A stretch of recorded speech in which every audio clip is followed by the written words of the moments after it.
chapter clicked in to College Volleyball Weekly on Viral Volley Media. Now here's your host, Rob on mic.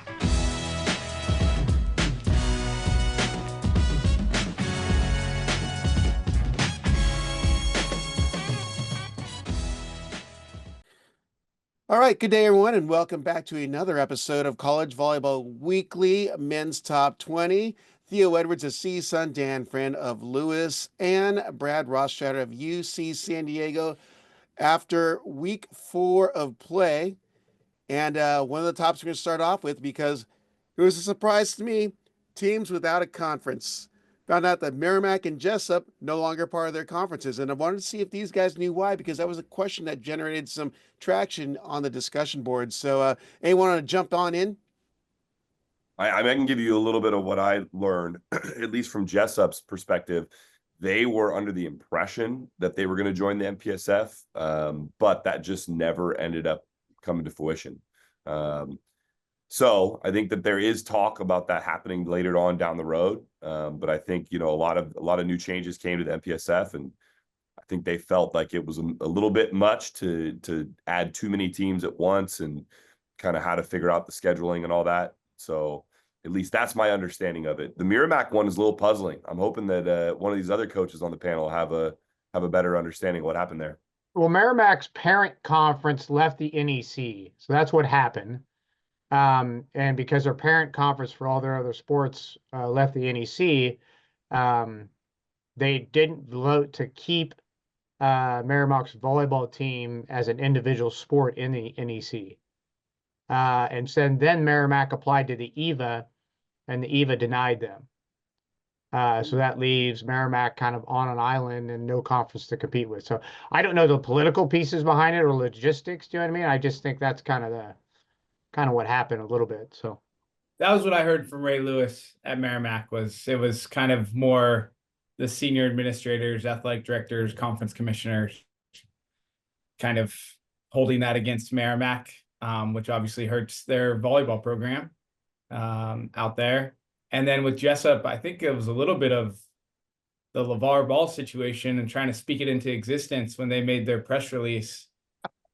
Because I remember it came out and we were actually playing Grand Canyon that night, and at Serve and Pass, Matt Worley is like, "Hey, have you heard anything about William Jessup? Because that's actually 10 minutes from where I grew up." And I was like, "No." He was like, "Well, apparently they're joining the MPSF, or they had a press release that said they're joining the MPSF, and none of the MPSF coaches had heard anything about it." So it was, I think it was a little bit kind of just started off on a funky foot. But I do think they're trying to work towards getting them in within the kind of modified Division II MPSF conference schedule, like it has been for Vanguard and Menlo, and which makes no sense either, in my opinion. So, well, that's our next topic, though. But I wanted to mention for our fans who don't track it as closely, and that's why I had a question for Dan I think a couple episodes ago, how the NEC was able to still keep their automatic berth in the NCAAs with only 5 teams. And it's like, oh, that's right, Merrimack is missing from there, and they've got a special waiver, I believe, is what was signed in regards to that. Is that correct, Dan? Yeah, that's correct. I mean, I wasn't part of the committee when they accepted. Does that make sense? So I just know they had a waiver that they put out there, and I don't know what was in the waiver or any of that stuff. And the championship committee said, "Hey, we're going to move forward on this," which in all is good because we're trying to expand the bracket. We all know the bracket's been approved to 12 in concept, but the budget committee hasn't approved it to push it to 12. And honestly, we probably need 16. But yeah, I just know they did the waiver and got them in. Do you know what I mean? A little bit sooner. So, but if you remember back when Big West separated, they got a waiver, different circumstances, but they got a waiver and had that AQ awarded to them sooner than could have been. Do you know what I mean? So right. Well, and that's, one of the things I think is interesting is talking about when conferences change, and this happens all the time, right? Hawaii officially is leaving the Big West from a university department perspective, but Hawaii men's volleyball has been granted to come back and stay from a volleyball perspective. As I think it's 3 sports, right, that are granted to come back. Was that right? I actually don't know. I know there was talk about a couple of other sports, but I don't know that that actually got granted. I know. I thought it might be I thought it might be beach and water polo, but I'm not sure. Do you know what I mean? So, Yeah. yeah.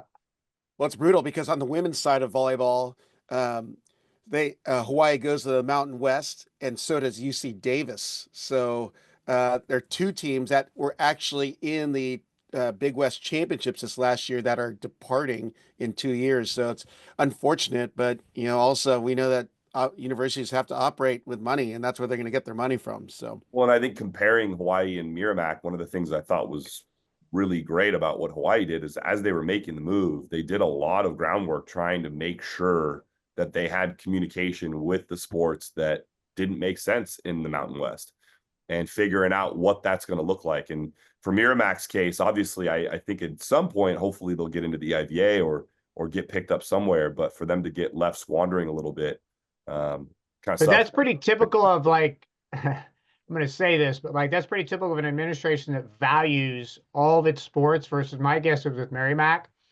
They were worried about their main sports in terms of the conference, and men's volleyball was an after fact.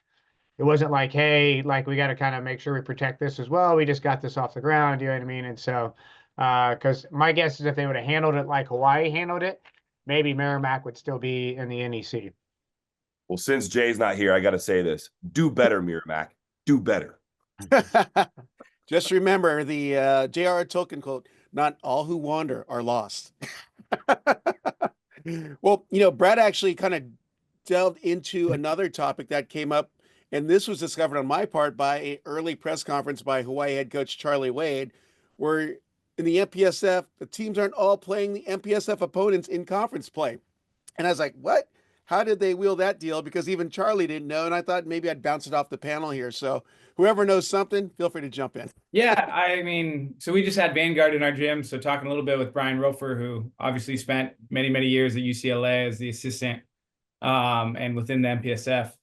I think it ultimately all stems down from just people really being concerned about their RPI, KPI, strength of schedule, and trying to rework that while staying within the context of, still honoring the commitment to having these teams enter the MPSF and understanding that they don't really have a conference to go to. So I think there's still a lot of unknown. Like I'm still a little unclear about what the postseason looks like for the Division II schools within the MPSF.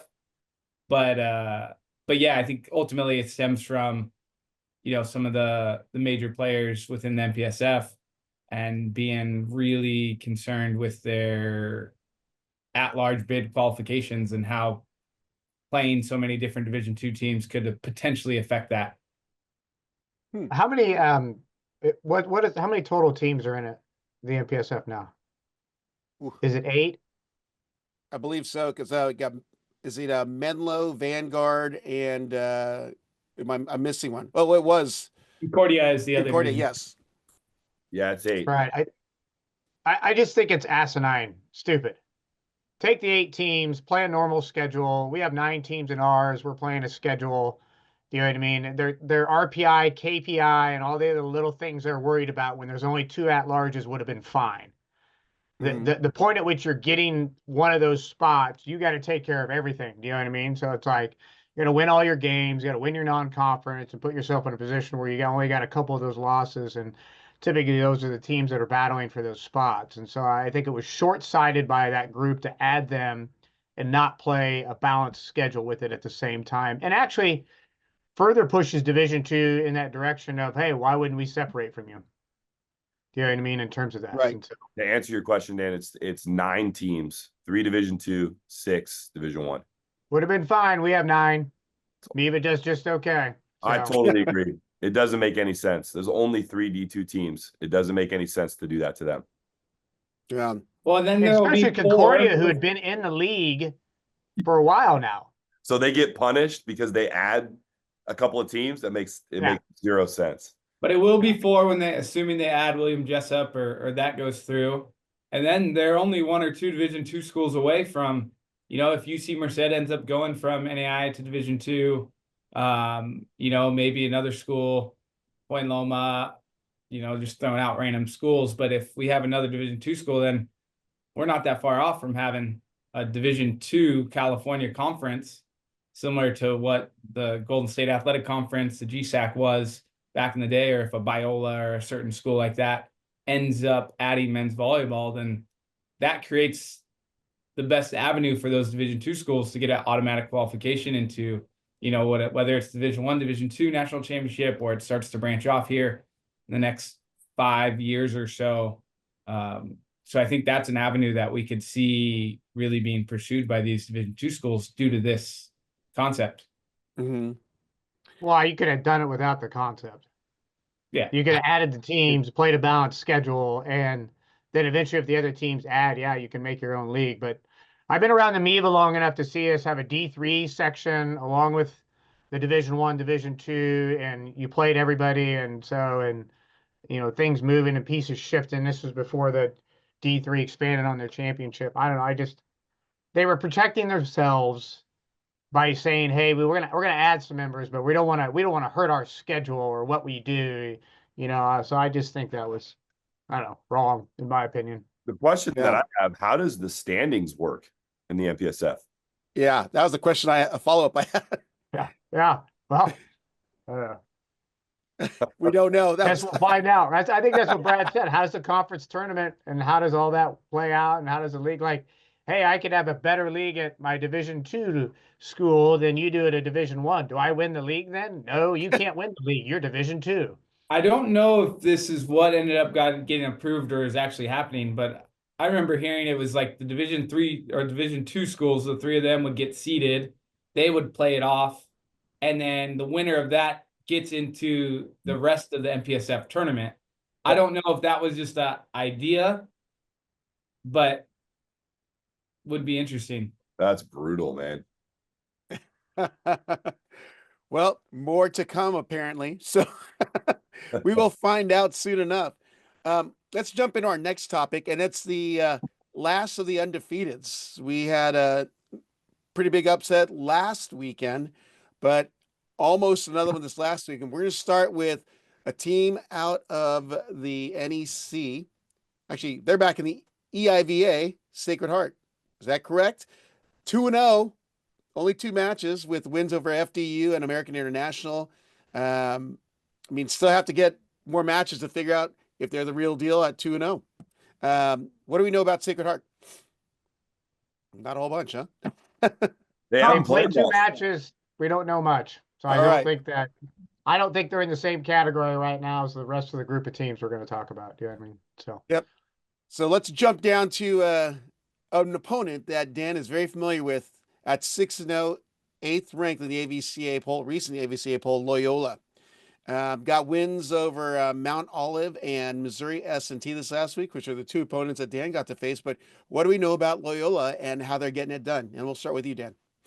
Well, I think they get tested this weekend. They get to play Brad and they get to play Pepperdine. And so they've taken care of the matches we think they should have taken care of. And they got a good win against Penn State. And so this will be what I think is kind of their big first test. They've got the pieces we know about. And so I'm eager to see kind of how they respond and how they do, because league play for both of us starts the week after our West Coast trip.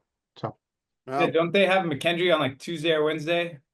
Yeah, I think we play Lindenwood on Wednesday that following week, and they play McKendree. I'm just not sure which day. So yeah, because I know they come out, they play Pepperdine. I think it's Thursday night. Then they're coming down to San Diego, and we're doing a Saturday afternoon, a matinee match for us, and they fly out that night. So I think they might play Tuesday. Yeah, I got hammered on that schedule. Like, I won't get into that, but my 2 back-to-back matches are within 24 hours, if not less, anyway. So. Well, I play Santa Barbara on Friday at like 5 and Pepperdine at 1.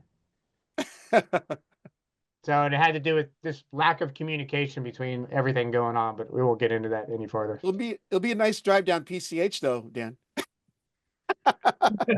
Well, Brad, let's go, since you've been dropping a couple matches here. What are your thoughts on Loyola since you're going to be? Yeah, in terms of who they are, it's a lot of what we already know, minus libero and setter. Really everyone else on the court for them has been around and played a little bit. Bradley Bell seemed to play pretty well this weekend in the middle, who's kind of another newer piece.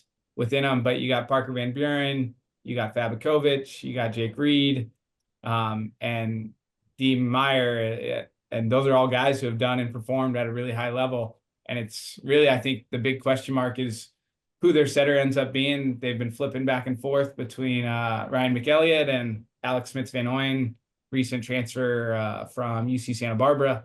So really trying to hone in and figure out what that setting position looks like in these next few matches will probably be what they're looking to. But I thought they looked pretty smooth and efficient against Mount Olive, and especially from the service line.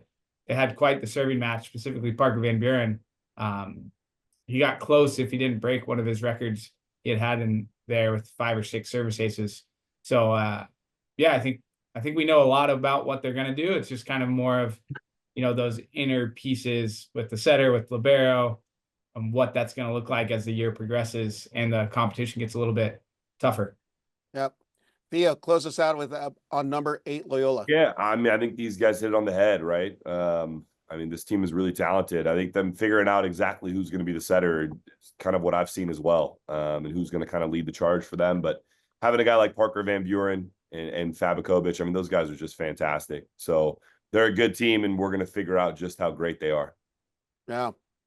Well, it's a good segue, because up next, number 6 USC at 5-0, which 2 of the coaches on the screen got to taste a little bit of the USC action. So Theo, since you're talking, keep on going. Yeah. USC came to us. I actually thought it was a pretty good battle in our gym.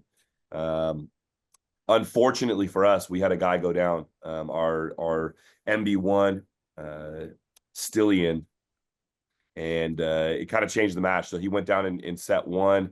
We ended up taking that set 25-23. And then SC made a charge and won the next 2 or 3 point sets and kind of ran away with it in the 4th. I think as far as blocking, they're one of the top blocking teams in the country right now, and a big part of that is Parker Tompkinson. He did a really, really fantastic job for them. He's 7 feet tall, super long, and definitely has a major impact on the game. And I think he hit 700 against us as well. So we really struggled to stop him. And I think that team is doing a really, really nice job. Caleb Blanchett is really starting to come into himself in terms of, being a sophomore and having a little more experience. And so, I think SC is playing pretty well. I don't know that they remain undefeated all year, but they're definitely a good team and incredibly capable. Yep. Let's go to Dan.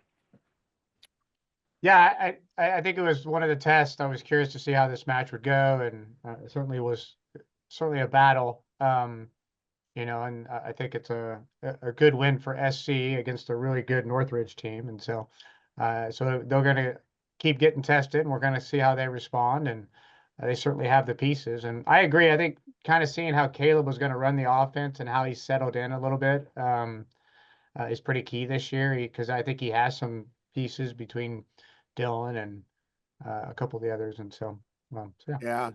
Houghton, Duker, Dylan Klein. Of course, you've got Tompkinson, Guy Jennis, and Noah Roberts, who's really been taking off for USC this year. So they're pretty balanced. And freshman Sterling Foley. That's right. Yep. I think they'll stay undefeated after this next week too. But maybe they got is it the Big Ten Challenge? Yeah. Yep. Yeah. So a sick Ohio State and Penn State working to figure it out. So yeah. Well, Brad, thoughts on number 6 USC? Yeah, I think these guys kind of took care of everything. But yeah, I think to me, it's really the right side of the court. Noah Roberts is an outside hitter that transitioned to opposite this past season, and continuing to see him develop. And obviously, statistically, it looks like he's developing pretty well as an attacker and as a blocker.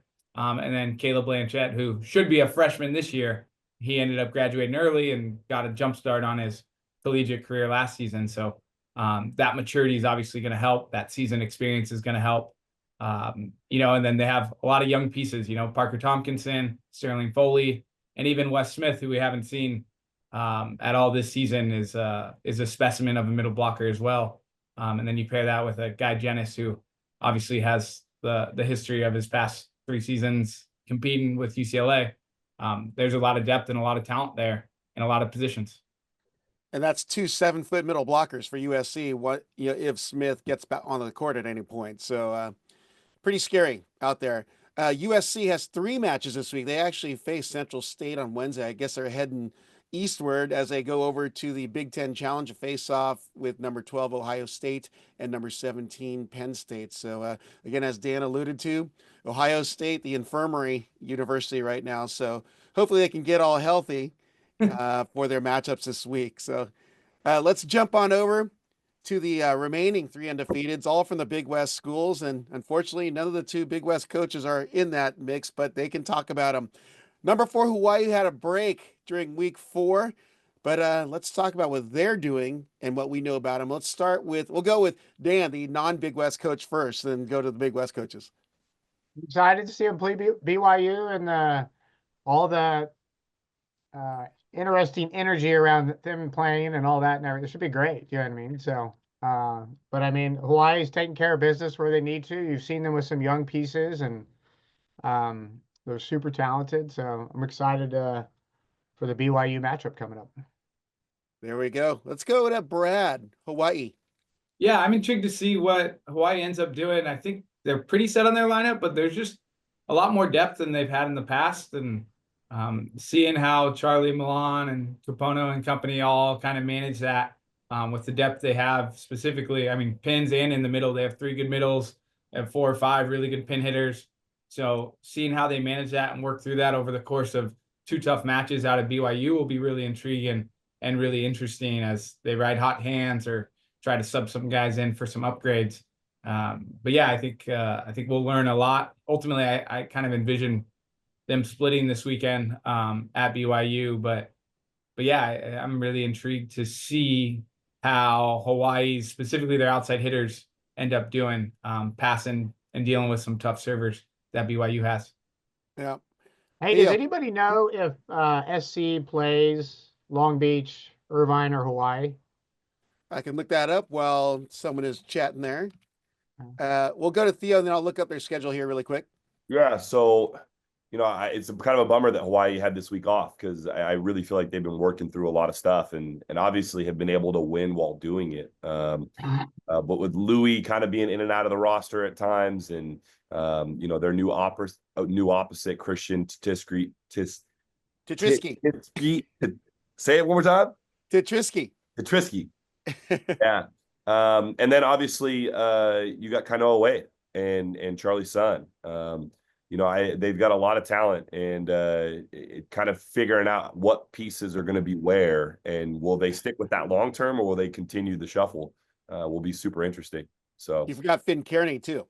Yeah, and Finn Kearney. So 3 really, really great opposites, and technically a 4th opposite that's kind of playing in the middle right now. So they've got a lot of pieces and kind of using them in unique and very Charlie Wade ways.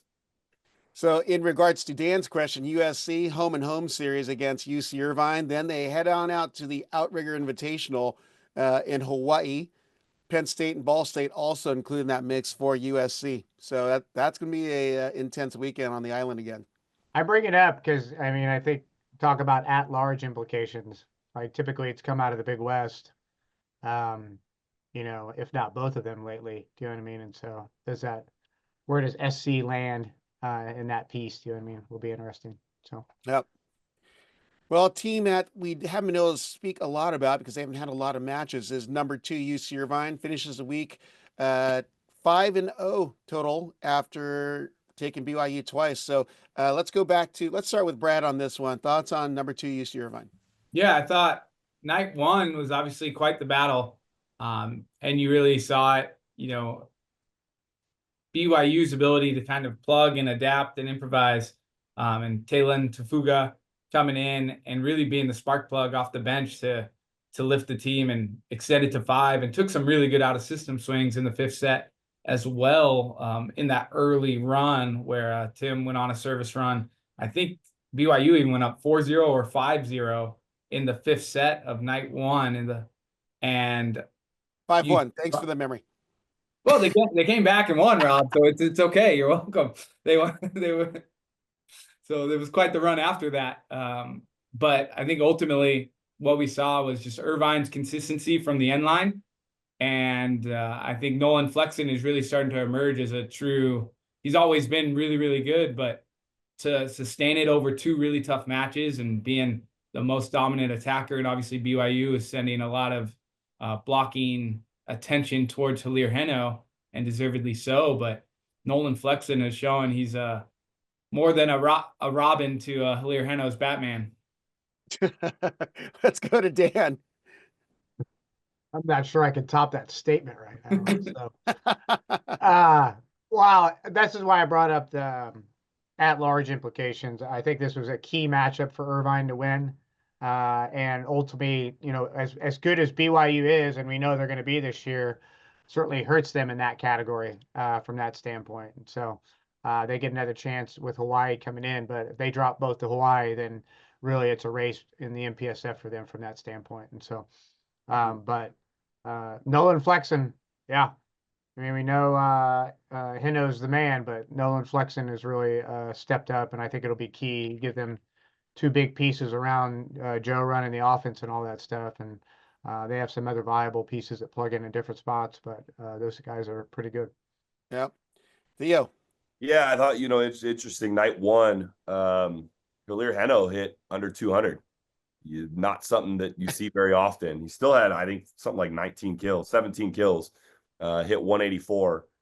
5 aces or 4 aces. Yeah, and again, that doesn't mean he didn't play well, right? Like he definitely played well, but just a little bit different in terms of what we're used to seeing from him offensively. And then on night 2, they get 2 guys essentially hitting close to 400 in Hilir and Flexen, and really just absolutely dominated that game.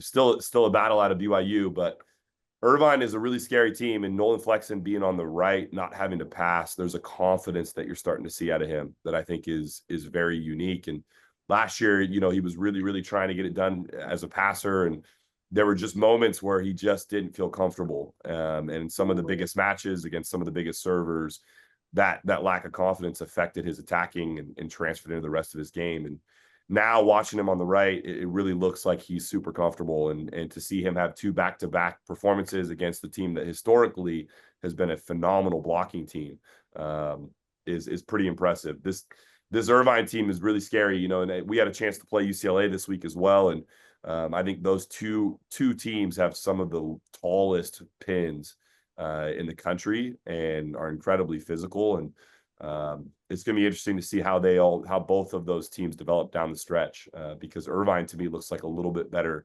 passing team than UCLA. Yeah. You know, interesting that no one mentioned it, but you know, you look at Irvine's roster, you think there's a lot of experience, but they started 3 freshmen or a redshirt freshman and a couple freshmen. In true middle, Micah Goss, who really got a lot of chatter, debuted his night in the brand with 8 block assists and 5 kills, 0 errors. And then Shane Aitken, the libero from St. Helena, who's a redshirt freshman. And then they put in Tim Ennis at the left side, another true freshman, all which did a great job. And Flexen played with great inspiration. And why not? He had his first kid the night before the first match at 5:45 or 4:45 the evening before. And his interview, he said, I got 10 hours of sleep. Mike, no, that's not normal if you have a kid, dude. So I know you're lying, but he said that you can tell he's playing with a great inspiration now, and it shows on the court. In regards to BYU, though, they are a good team. They've got to be at full force, though. And, you know, for those who are following, Luke Benson didn't get the start on Friday night. Apparently there's some kind of bug or food poisoning that hit him at 2 a.m, the day of the match. So it's a late scratch for him. And then Olmstead tried to make an adjustment to the lineup, put in Herget, and then unfortunately turned an ankle. So we're hoping they'll be better again, but I don't know if they're going to be back at full strength come the Hawaii series. So that's going to be something to watch, because BYU is a stinking scary team. And I haven't even dropped Keone Thim's name, but he is the real deal. He is one of the funnest players to watch in the NCAA right now. Got a shot of him with near his waist atop of the net, hitting the ball through the block. And I'm like, how's this guy get that same jump every time? The guy's a freak of nature, and he is a a baller on the defensive back line. He was all over the place, digging so many balls and getting the trash off the block, and just has such a wicked spin serve. You know, he's got to be pushing that 8 mile per hour mark at this point because it was fast. So, but BYU definitely a team that can push the top if they're at full strength. So we're going to move on to number 1 Long Beach, the last of the undefeateds, 6-0. Could have been a different story yesterday, but I'm going to let's go with Theo start off on this one. Yeah, I mean, look, we've talked about Moni Nikolov quite a bit in here. And I think he's a big reason why they're 6-0. They're definitely not a perfect team, and we saw them get tested and have their back a little bit on against the ropes this week against Pepperdine. But I really don't think that that's as much a knock against Long Beach as it is. Pepperdine's really good, and you know, they haven't played a ton of matches and haven't played a ton of difficult opponents. But I think Pepperdine is a force, and we're going to be seeing and talking a lot about them in the future. But I think Long Beach State's the real deal for sure. They do make some mistakes, and they're definitely not the perfect team. It's still January volleyball for those guys. But I think down the stretch, they're going to be just fine. Well, I've got to insert this question there because I was following through live stat, and statistically, it looked like Long Beach State was crushing Pepperdine through 3 sets, but Long Beach State was actually trailing 1-2. What the heck was going on there? I mean, hitting percentage wise, blocking, digs, everything was all Long Beach State's favor, yet they were down going into the 4th set. What was the serving like, Rob? Well, they got a lot more aces though. And that's something we'll see a lot of, like, just throughout some of these matches. And I think UCLA is similar. Like, some of these teams in Irvine as well, like when they have servers who can just go on certain runs, you can see a set be 25. I think the first set was like 25-15, 25-14 or so that Long Beach beat Pepperdine. You know, and it just really skews the stats just because it's such a small sample size. You know, when we're looking at a 4 set, you know, you're going to see a set where Long Beach hit 600, and then the next set, both teams are hitting 250, 300. It looks way worse when you're looking at it through the live stats, which is something I also was doing, which I'll bring up more of that when I get into the coaches open mic portion. But yeah, ultimately, you know, in terms of Long Beach, I think seeing them kind of continue to get tested more and more, I think is something that's good for them. And I think ultimately the deciding factor in this match was Nikolov serving in the 5th set. That's what gave them the huge edge. And I thought multiple times throughout the match, his serving continued to put more and more pressure on Pepperdine's passers and serve receive because he's a pretty darn good server. And it was really interesting set 2, which Pepperdine ends up winning on 2 great serves by Cole Hartke. There was a challenge call that looked like there was a block, and then Long Beach, it was originally ruled out. Long Beach challenges it. I couldn't see, but Rick Olmstead ends up overturning the call. Long Beach gets the point, and then after further conversation with Pepperdine and the Long Beach staffs, Rick goes back to the challenge screen, and Pepperdine wins the point.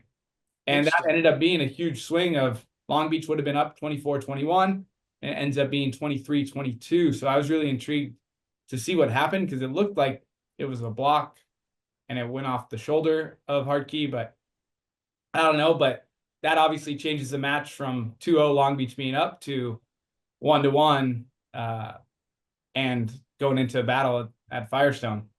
So, Brad, was Rick the R2 and reviewing the footage, or was it the R1 that made the decision? He was the R2. Okay. Well, let's go to Dan because, you know, I know he's got some good stuff. I can see it on his face on the screen.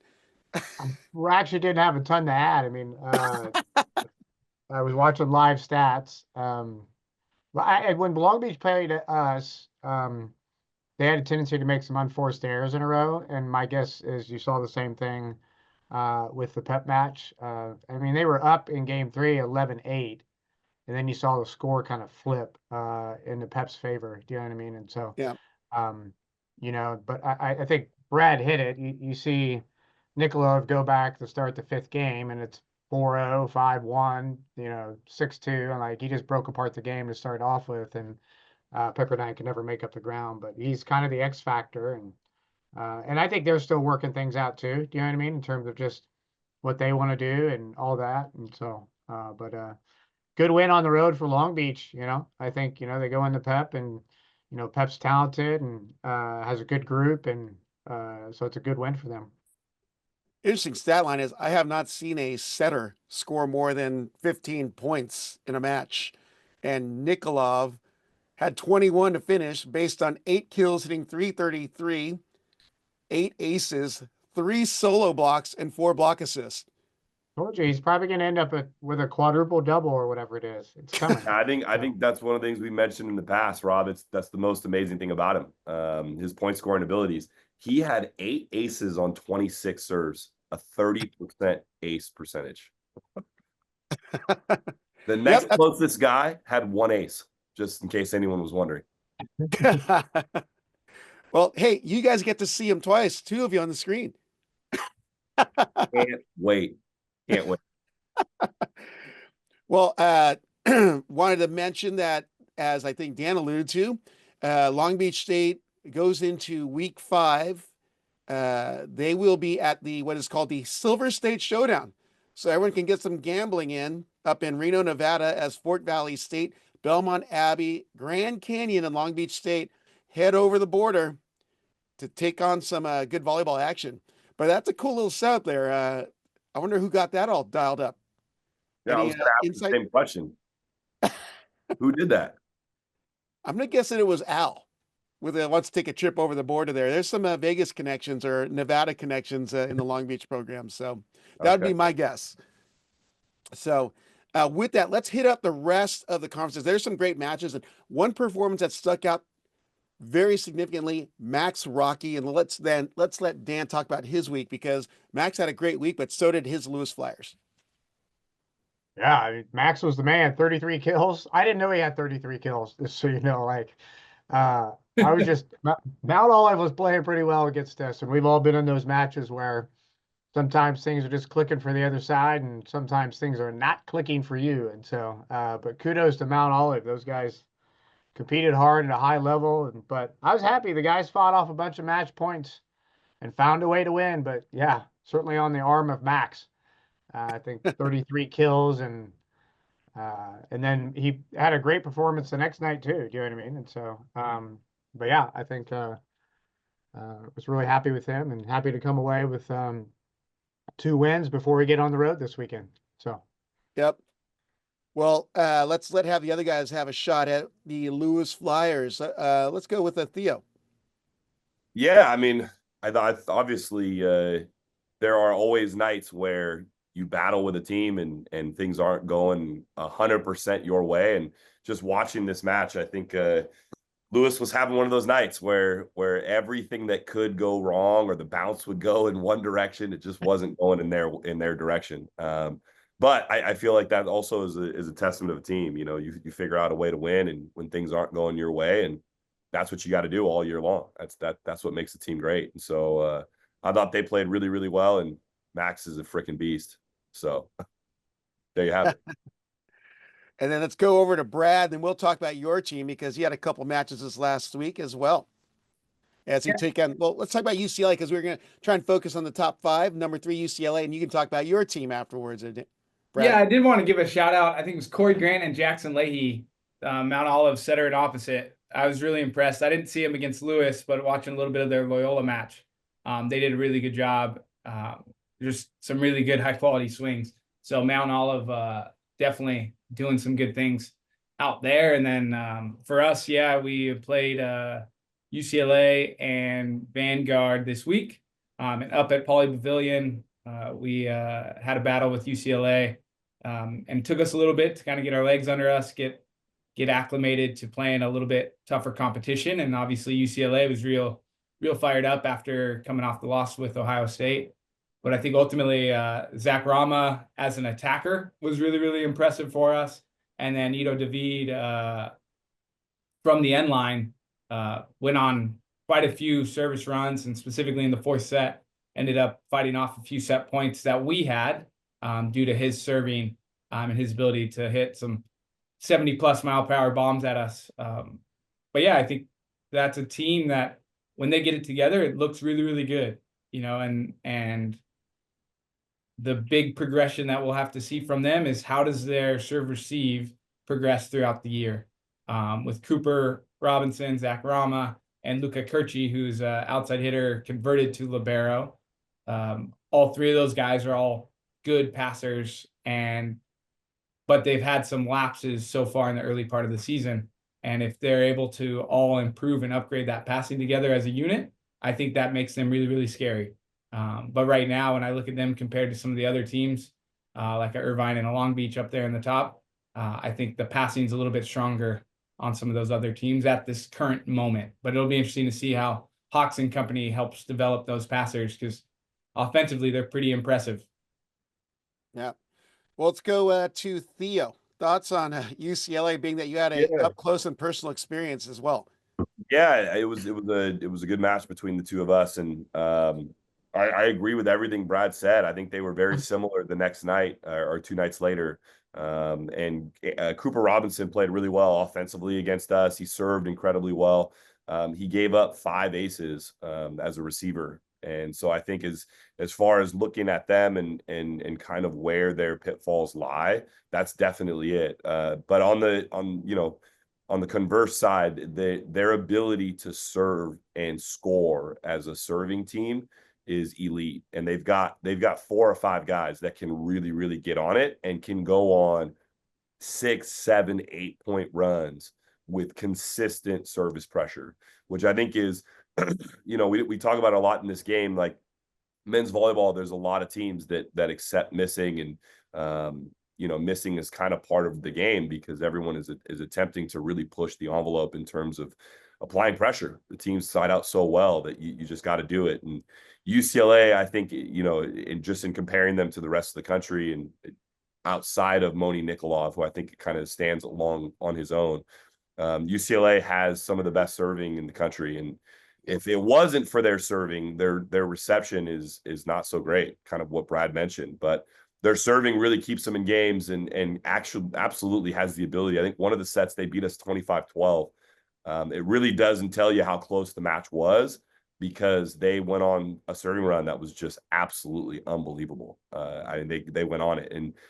But then they have moments like in set 2 where they got aced a ton, they missed a bunch of serves, and it's kind of a Jekyll and Hyde, where there's moments where they play a completely different brand of volleyball. So yeah, I think UCLA is really, really good, really, really talented. But like Brad said, it'd be interesting to see how their passing develops as time goes on, and can they maintain their serve to ace ratio. Against us, they had 12 aces and 14 errors, which is absolutely phenomenal in a 4-set match. Yeah. Well, let's take the outsider take here. Hasn't seen the Bruins quite yet. Dan? I think it was an important bounce back. If we remember, they lost to Ohio State down in Texas. And so to see them come back against 2 quality opponents and get 2 solid wins, I think was key for them as a group. Do you know what I mean? We were curious to see how they would respond. And some kudos go to Andrew, right? We're talking about their passing. I mean, Andrew's running around making the offense still go at the pieces. And so, and I think he's kind of been under the radar a little bit, and he's one of the best setters in the country. And so, so him running the offense and keeping them clicking, even if they aren't quite passing at the level, allows them to go back and serve aggressive and get after it and win games because of it. So, yeah. Well, he's a competitor. I know that upset lost. I'm sure he's taking a little bit more because he's like taking the leadership of the team. So, but he's doing some phenomenal things. Wherever he's at on the court, he's able to get a good hittable ball. So it's fun to watch him make that magic happen on the court for the Bruins. So, one I say for last intentionally because it was a phenomenal weekend of good volleyball in the desert. You had number 16 UC Santa Barbara at number 10 Grand Canyon. UC Santa Barbara goes in night 1, knocks off the Lopes 3-0, bounce back match for Grand Canyon 3-2 thriller on night 2. But let's start with Dan on this one. What are your thoughts on that matchup? Well, I thought Santa Barbara almost had a reverse sweep on the second night. You know what I mean? Yeah. So, I mean, we know Santa Barbara's good. And so this was that first test, and we know Grand Canyon's got a couple new pieces along with some returners. And they're just working to get better each time. So it was a great match. It was great volleyball. And you could spit out some numbers on both sides from some different guys, and some pieces that were moving too. So I don't know if somebody was sick or things like that, but you saw some pieces kind of move in and out. But kudos to Grand Canyon on the second night, being able to put it away in the fifth game.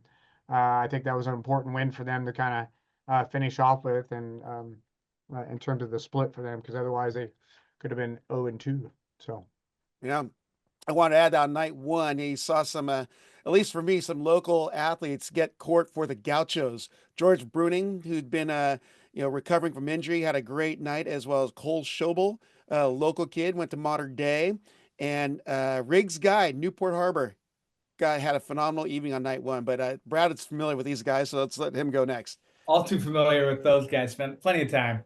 But yeah, I think to me what stood out with Santa Barbara was you start night one with George Bruning on the right, which not sure if Jess Bianchi was injured, sick, or George Bruning's just playing a little bit better than him right now. And then night two, Santa Barbara struggles a little bit more offensively, and lots of changes and shifts within the Santa Barbara lineup where they add, nice to be able to bring in and add Jess Bianchi off the bench, added in some middles off the bench.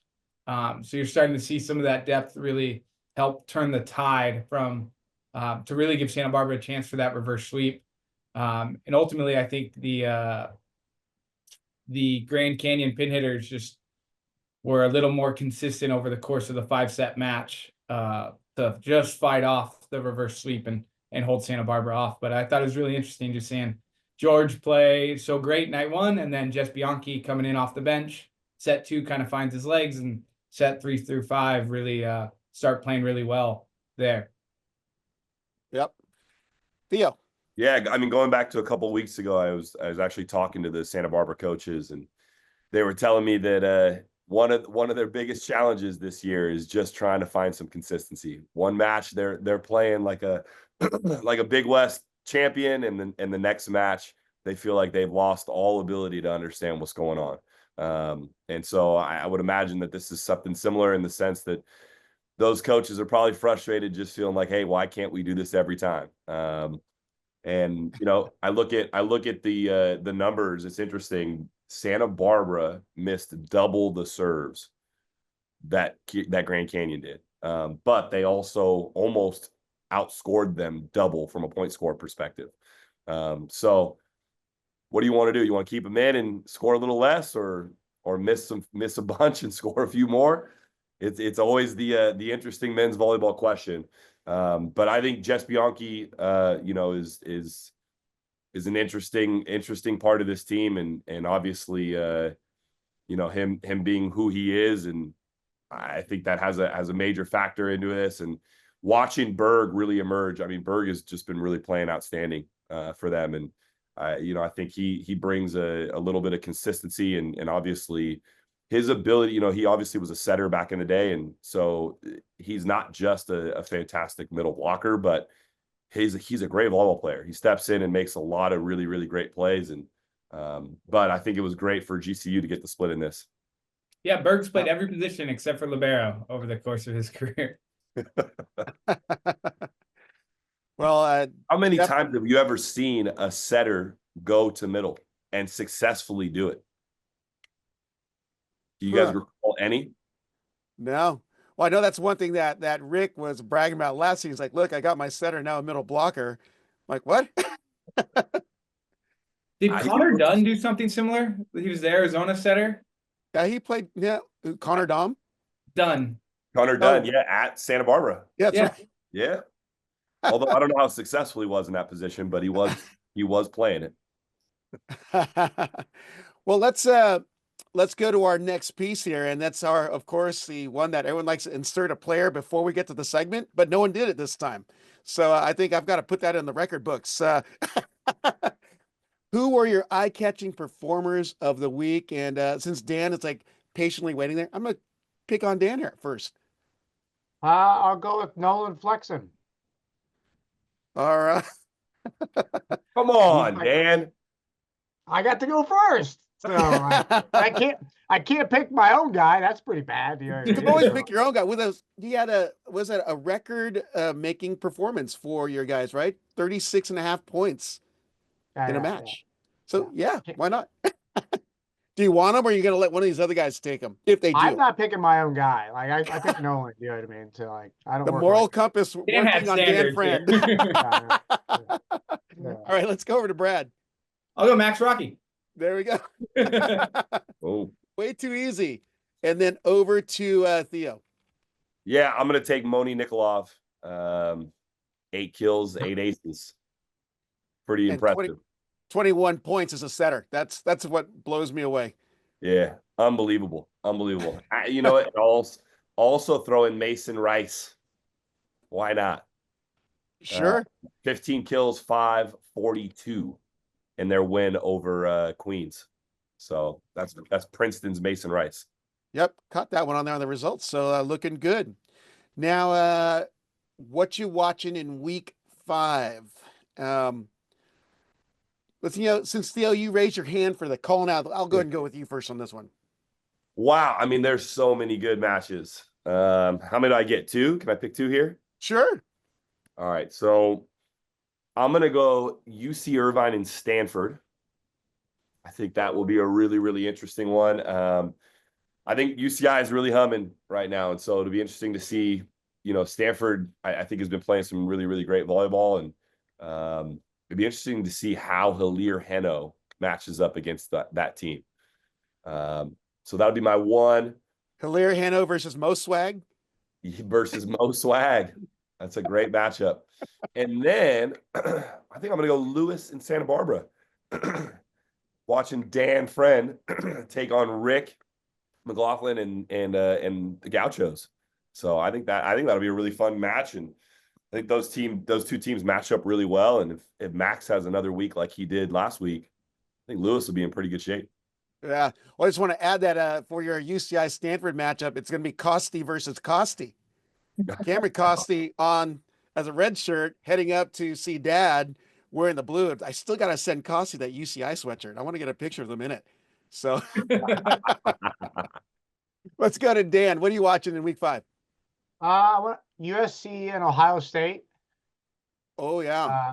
I think that'll be good. It's in Columbus, right? I believe so. Yes. Yeah, and that's the host of the national championship. So I think that'll be a key matchup. And then San Diego and Loyola. So that should be a great matchup as well. Do you know what I mean in terms of that? So yeah. Yeah. Well, that Big Ten challenge, if you're willing to pay that $5.99, you can catch it all happening on the stream. So let's go to Brad. I mean, I think a big one, Hawaii BYU TV, how Hawaii's going to do out there. Obviously, Tim playing back up against Hawaii and company. I think that's going to be a really entertaining one. I think that's kind of on everyone's radar. You got Lincoln Memorial Harvard. Lincoln Memorial's first kind of big test will be real interesting. And then if no one else is going to say it, I have to say it. You got Northridge George Mason. Northridge making the trip out east and ready to watch Theo and Jay come to blows over quite the battle. CVW Bowl. Just send a bunch of Tommy burgers over to the George Mason side, Theo, and they'll have them eat it right before the match. You'll be fine. You know what? I might bring him some cold ones. We travel Wednesday. I'll bring them over and let them sit for a few days before I get cold ones, as in Tommy burgers or something else. you listen. You can fill in the blank, Brad. Hey Theo, who's your other match? We play against St. Thomas Aquinas. Yep, early in the week. Both of us will be in at George Mason in Fairfax. Okay. Got it. So I'm going to drop one because I noticed that Brad didn't mention anything about his match. Loyola, is that right?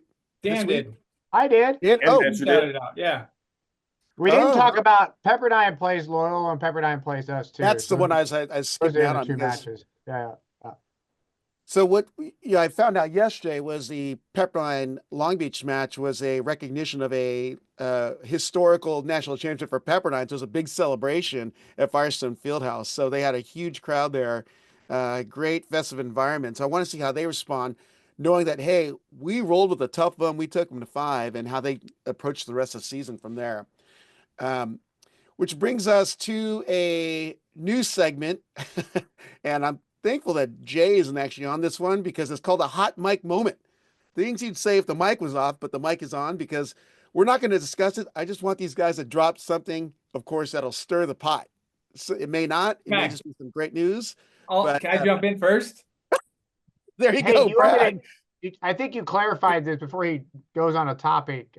Somebody had asked about the 9th seed, that 9 and 8 have a play-in game the weekend Yes. before. And yeah. Okay. Yeah. Just for the listeners, like a 9-team tournament, 9 and 8 will play the weekend before. And then Thursday we'll host the 8 teams, which is the quarterfinals, all at Ohio State. And then Saturday's the semis and Monday's the final. So, Yep. So, All right. Now to the hot take moment, Brad. Or hot MPSF. mic. What are Say we it doing again? with Big 10 Plus? We had a good deal going. ESPN Plus was working great for everyone. We could watch a ton of volleyball. And now Big 10 Plus is, and everyone I know doesn't have that. And now we're all watching live stats, and now we're all confused. It's in between points because we're having challenges overturned. Oh, what's that say, Jay? My eyes are too bad. Theo's got sorry, Notes, Theo, I was Jay. going to talk about ESPN Plus. This is great. Yeah, I'm just like, I just don't understand, especially with the Big Ten not necessarily sponsoring men's volleyball. Obviously, there's a few Big Ten schools within it. I just don't see how this helps spread the game, and especially with having such quality teams within the MPSF and playing awesome non-conference opponents. It would be great if it was a lot more accessible for a lot of the volleyball fans. Yeah, I'm gonna piggyback on this because I've been thinking about this for the past couple of weeks, and especially ever since they announced that the Big West, or I should say the MPSF teams that are in the Big Ten, are using their network to broadcast the matches. If you were watching women's volleyball all year, I would say almost every big time program was available to watch on ESPN Plus for most of the season, and especially during the tournament time. It was really, really easy to access, and it obviously translated to us having better viewership across the country in women's volleyball. We were on a path, it felt like last year, where teams were starting to get on ESPN Plus, and I'm not necessarily the plug for ESPN in the sense that I feel like that should be our only option.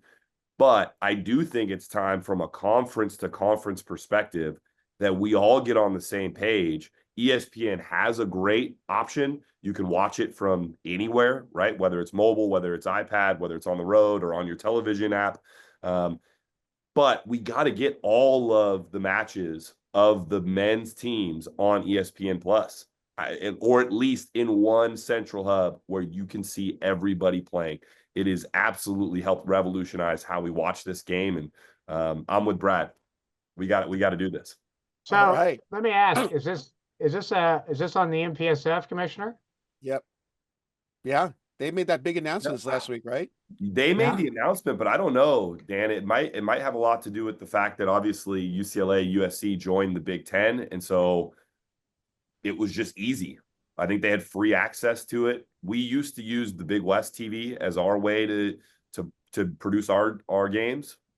I don't know. Oh, so you mean a couple schools made a decision for the whole MPSF that thought it in their best interest again? Oh, imagine that. That happened again. Schedule-wise and now TV-wise. Yeah, that's me throwing darts at somebody. So Jay's not here, so I got to help out. I'm going to clip that one and put that on social feed, because that was like the most emphatic response I've had from you, Dan. No, he's got a great point, though. He's Yeah. got a great point. And if you want this game accessible and you want it to be viewed, you got to look at this from a big picture perspective. And one or two teams benefiting is not the answer. Well, trying to take the other side, I believe so. Like UCLA, USC had their own in-house, and Stanford had their own in-house streaming. And then when it came to the championships, they're going to Flow Volleyball or Flow TV. And the other schools didn't have anything. So maybe this was helping the other schools. I don't know. I'm just throwing that out there.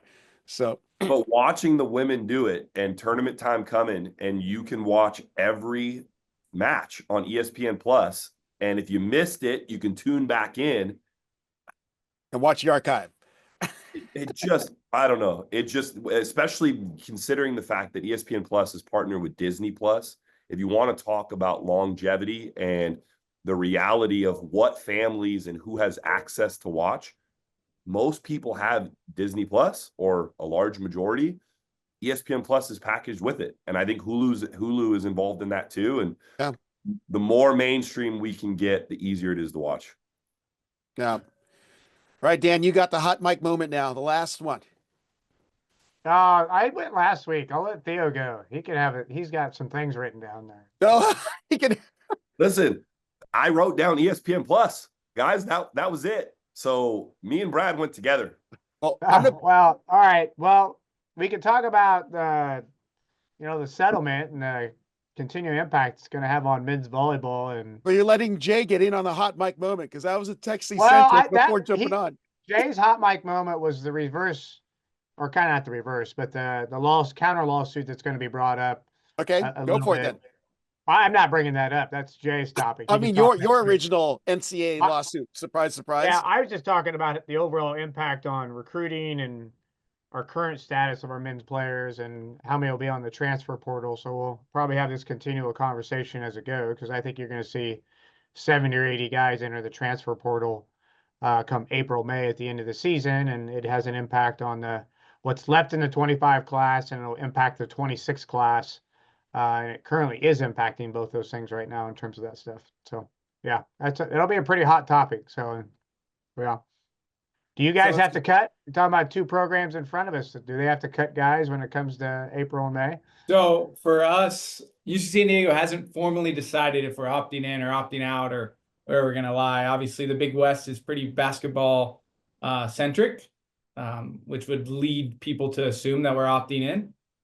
We're really lucky and blessed in the sense of we have a really large graduating class within our team. So if we did opt in and we did have to get down to 18, we would not have to cut any athletes due to the fact that we have so many graduates within our team this season. So we're really lucky in that sense. And we're probably one of the few programs that is in that side of things. Most are on the other side where they have spots already committed to 2025s and guys that are returning. And like you said, we're expecting an influx within the transfer portal from quite a few programs as they work to navigate and work through this situation. Yeah, we're in kind of a similar boat, and I think a lot of the Big West schools are, where we haven't made a formal decision one way or the other. But along with Brad, we're kind of in a position where we're going to graduate enough guys that it's really not going to be a major issue for us. It definitely does limit who we can bring next year, and I think that's kind of a disappointing piece to this whole thing. I think from a developmental perspective, if you do have a lot of us Division I and Division II teams potentially dropping the roster size, a lot of those developmental spots, right? Those walk-on spots, a lot of the ability for men's volleyball players who are kind of on the fringe, like maybe you're not quite a Division I volleyball player, but you are a Division I athlete, and the ability to kind of see if you can make it at this level. I think we're going to see a lot of that change in the event that this stuff does all happen and go to a roster cap. So, Dan, for you guys, Division II, so is part of your, I don't know if we can really talk about this on the show, but well, let's do it anyways. Why not? But it's like part of your thinking is we don't have to hit this roster cap as a Division II institution, so we can use this. Division IIs don't have to opt in. It's not a opt-in, opt-out for Division IIs. The interesting thing has to do with collegiate championship sports across the board. So it's not just men's volleyball, but you got hockey and bowling and water polo. There's some other sports that are these collegiate championship sports that have Division I, Division II schools. And they haven't made a ruling yet on what the Division II schools are capable of doing. Do you know what I mean? Hey, can I opt in if I want to? and go along this lines where I don't have scholarship limits and I go on a roster of 18? Or is that even feasibly possible? Supposedly, there's actually a rule, and I could spit the bylaw at you, but like, well, right now I could follow a Division I scholarship model if I really wanted to. But most of your Division II schools are tuition-driven schools, so why would they? Do you know what I mean? And so, like, unless I'm like, oh, hey, I think I can find a way to get 6 or 7 scholarships and increase my that. But at the same time, I'm going to give up the guy 18 through 24 or whatever, and that developmental guy. So what's better, the fact that I can scholarship a little bit more, or the fact that I can still pick up the developmental guy? And so, you'd see a lot of Division II programs just say, hey, I'm going to stay where I'm at. The interesting piece that nobody has an answer is so let's say you decide to opt out, Brad, your institution does. What does that actually mean for you? Well, the NCAA is getting rid of scholarships. So opting out doesn't mean there's still scholarship parameters on you, because the NCAA is not going to have any.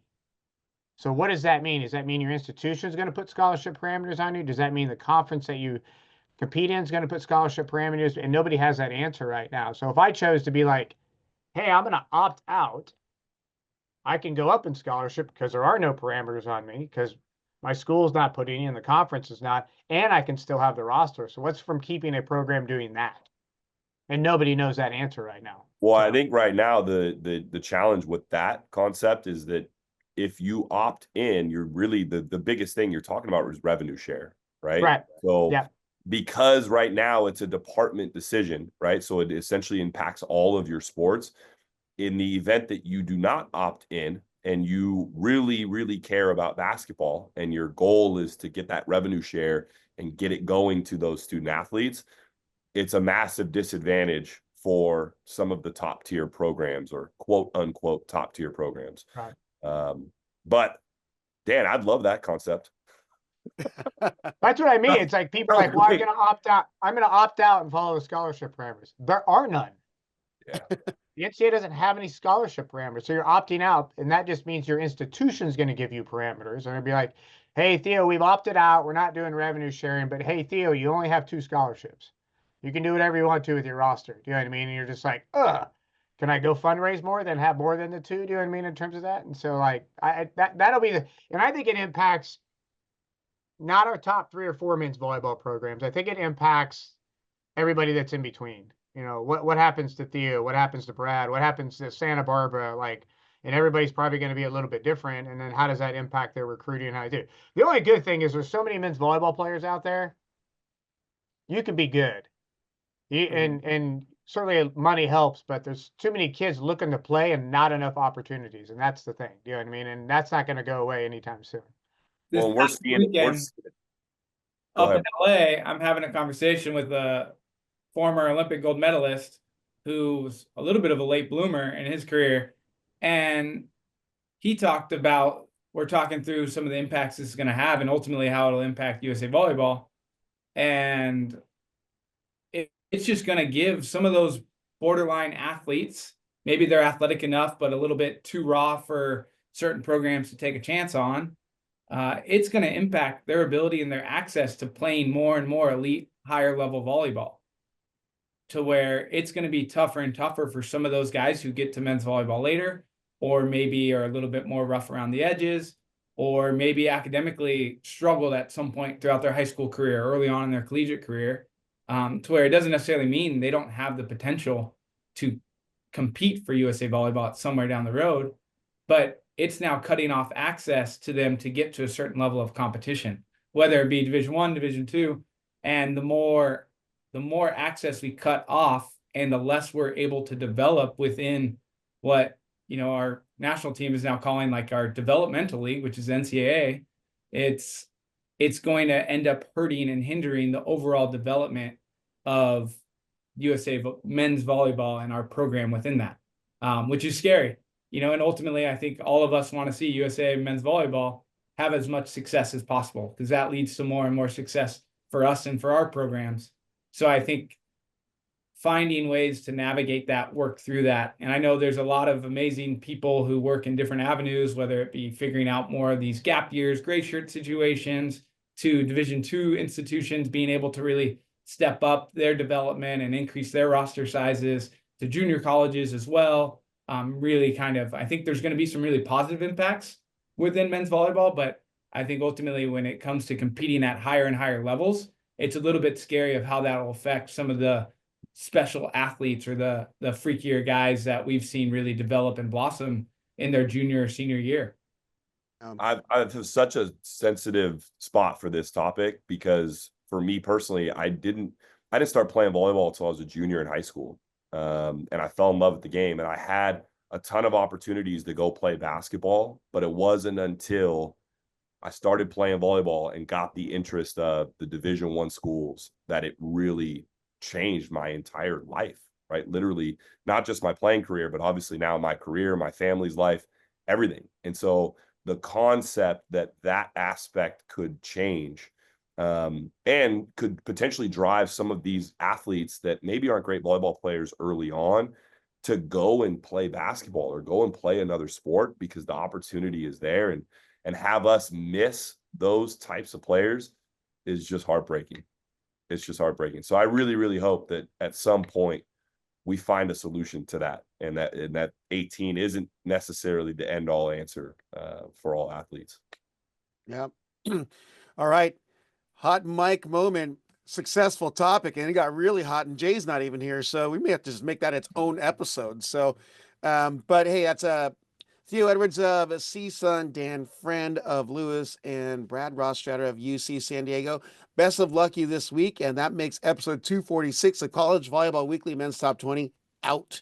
Thanks for listening, guys. Be sure to follow these guys' programs and any programs that you're a big fan of, and continue growing the game. Follow all these guys as well as other volleyball resources. I'm going to plug my own social feed because I dropped a graphic this week of like new resources because some are on a pause right now, we'll just say. But if you want to get your news, there's some great resources on a graphic I've got on my Instagram at the Rob on the Mic. And I'll be putting more out because they're reporting, they're doing analysis of the matches, picking players of the night, so many other things, and their takes on their summaries of the matches. So be on the lookout on that on my social feed. I'm going to put another one out today. So you guys, best of luck this week. Look forward to chatting next Monday. Thanks, guys. Thanks. Good luck. Yeah. Thanks for listening to College Volleyball Weekly. Be sure to follow Rob Aspero at the Rob on the Mic on Instagram and at Rob on the Mic on Twitter.